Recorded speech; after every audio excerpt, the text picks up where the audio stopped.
नमस्कार दोस्तों, मेरे YouTube चैनल में आपका स्वागत है। घर जिसमें ही सारे रिश्ते पनपते और फूलते फलते हैं, छत जो हमें सुरक्षा ही नहीं सहारा भी देती है, दीवारें जो हमारे सुख दुख की साक्षी होती हैं। पर अफसोस सिर्फ ये कि लड़की जो जन्म लेती है एक घर में और जिंदगी बिताती है दूसरे घर में, उसका ही घर कौन सा है ये बात वो नहीं समझ पाती है। रिया का पति अनुज के साथ कहासुनी हो गई तो वो रूठकर मायके आ गई। मायके आते ही उसके ऊपर प्रश्नों के बौछार होने शुरू हो गए। माँ बोली, बेटी झगड़ा तो हर घर में होता है, तो इसका मतलब नहीं कि तुम अपना घर छोड़कर यहाँ आ जाओ। पापा भी अलग ही तरह से अनुज का साथ देने लगे कि जरा जरा सी बात में दामाद जी से झगड़ा करने लगी तुमने ये भी नहीं सोचा कि हमारी क्या इज्जत रह जाएगी तुम्हारे ससुराल वालों के सामने। किसी ने रिया की तकलीफ जानने की ना तो कोशिश की और ना ही साथ निभाना जरूरी समझा। रिया की छोटी बहन सिया ने तेज से सबको डांट लगाई और रिया को अपने साथ अपने कमरे में ले गई। उसके लिए गर्मा गर्म कॉफ़ी और चिप्स ले आई। दीदी तुम आराम करो, सारी बातें बाद में करेंगे।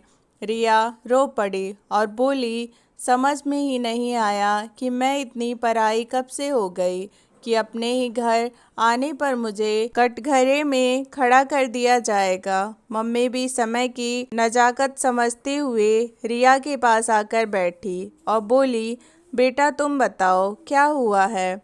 मम्मी, अपना घर कौन सा है, ससुराल में कुछ भी हो जाए तो 1 मिनट नहीं लगता है लोगों को बोलने में कि जा सकती हो अपने घर। यहाँ आने पर आपने और पापा ने मेरी तकलीफ जानने के बजाय बिना सोचे समझे ये कह दिया कि मैं अपना घर छोड़कर क्यों आ गई। माँ, हम लड़कियाँ 2 भागों में बांट दी जाती हैं, शायद इसलिए हमारा अपना घर कोई भी नहीं होता है, वरना किसको हक है कि हमें इतनी आसानी से घर से जाने के लिए कह दे। बहुत बड़ी गलती हो गई बेटा, मुझे माफ़ कर दो। एक औरत होकर भी मैंने तुम्हारा साथ देने के बजाय तुम पर ही आरोप लगाया। ये समाज की दकियानुसी बातों की वजह से घबरा कर मैंने ये सब कहा।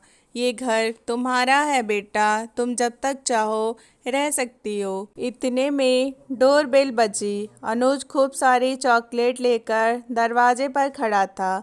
कहाँ है रिया? नमस्ते जीजा जी, दीदी मेरे कमरे में है। सिया ने अनुज का स्वागत करते हुए कमरे में ले गई। रिया, मुझे माफ़ कर दो, मैं ऑफिस के कामों की वजह से बहुत परेशान था और सारा गुस्सा तुम पर निकाल दिया। चलो अपने घर। तुम्हारे बिना तो मैं उस घर की कल्पना भी नहीं कर सकता। रिया का गुस्सा भी अब तक शांत हो चुका था और अनुज का आकर मनाना बहुत ही अच्छा लगा था उसे।